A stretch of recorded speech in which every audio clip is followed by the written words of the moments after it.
মধ্যবিত্তদের রেস্টুরেন্টে গিয়ে খেতে যাওয়াটা অনেকটাই বিলাসিতা। কিন্তু মন তো চায় মাঝে মধ্যে একটু রেস্টুরেন্টের খাবার খাই। আর সেই রেসিপি যদি আমরা বাড়িতে বসেই অনায়াসে তৈরি করতে পারি তাহলে কেমন হয় বলুন তো? তাহলে চলুন ভিন্ন স্বাদের এই বারবিকিউ রেসিপিটা বাড়িতেই তৈরি করি। এখানে আমি একটা ৭০০ গ্রামের মতো তেলাপিয়া মাছ নিয়েছি আর খুব ভালো করে এটাকে কেটে ধুয়ে নিয়েছি। এখন একটু ছুরির সাহায্যে মাছটাকে খুব গভীরভাবে আমি কেটে নিচ্ছি। আশা করছি আপনারা দেখেই বুঝতে পারছেন। আমি দুপাশে মাছটাকে সেমভাবে কেটে নিয়েছি। আর কাঁটাগুলো একটু ধারে, ধারে দেওয়ার চেষ্টা করবেন।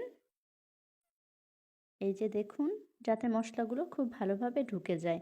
এখন মাছটাকে আমি একটু ধুয়ে টিস্যুর সাহায্যে ভালোমতো গায়ের এক্সট্রা পানিটুকু মুছে নিচ্ছি। আর এই যে দেখুন আমার মুছে নেওয়া হয়ে গেছে। নিয়ে নিলাম হাফ চামচের মতো রসুন বাটা, হাফ চামচ পরিমাণ জিরা বাটা, হাফ চামচ পরিমাণ আদা বাটা। এখন দিয়ে দিচ্ছি হাফ চামচ হলুদের গুঁড়া, হাফ চামচ মরিচের গুঁড়া, আর হাফ চামচ গোলমরিচ গুঁড়া। অল্প পরিমাণে একটু দিয়ে দিলাম টেস্টিং সল্ট, দিয়ে দিলাম ১ চামচের মতো লেবুর রস আর স্বাদ মতো লবণ।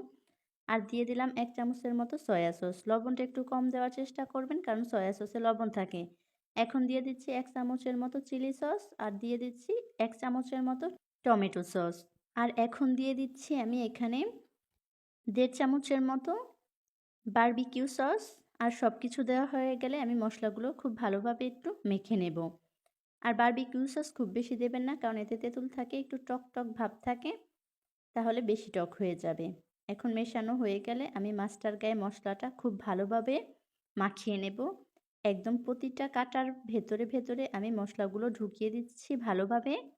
আর মশলাটা ভালোভাবে অবশ্যই মেশাতে হবে। যত বেশি ভালোভাবে মশলা মাখানো হবে, ততই মাছটা খেতে কিন্তু মজার হবে। তো মাখানো হয়ে গেলে ২ থেকে ৩ ঘন্টা ঢেকে রেখে দেব। ফিরে এলাম ২ থেকে ৩ ঘন্টা পর ম্যারিনেট করে রেখে। এখন উপর থেকে অল্প পরিমাণে ময়দা ছড়িয়ে দিচ্ছি, যাতে করে মাছটাকে তেলের ভেতরে দিলে একদমই লেগে না যায়।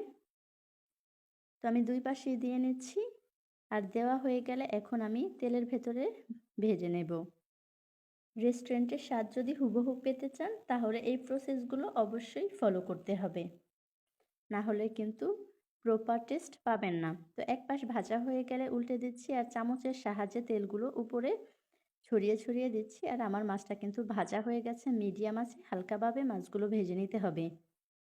আর এই যে দেখুন সার্ভ করে শেয়ার করছি। খেতে ভীষণ, ভীষণ মজার ছিল। কেউ না দেখলে বুঝতেই পারবে না যে এটা আপনি বাসায় তৈরি করেছেন।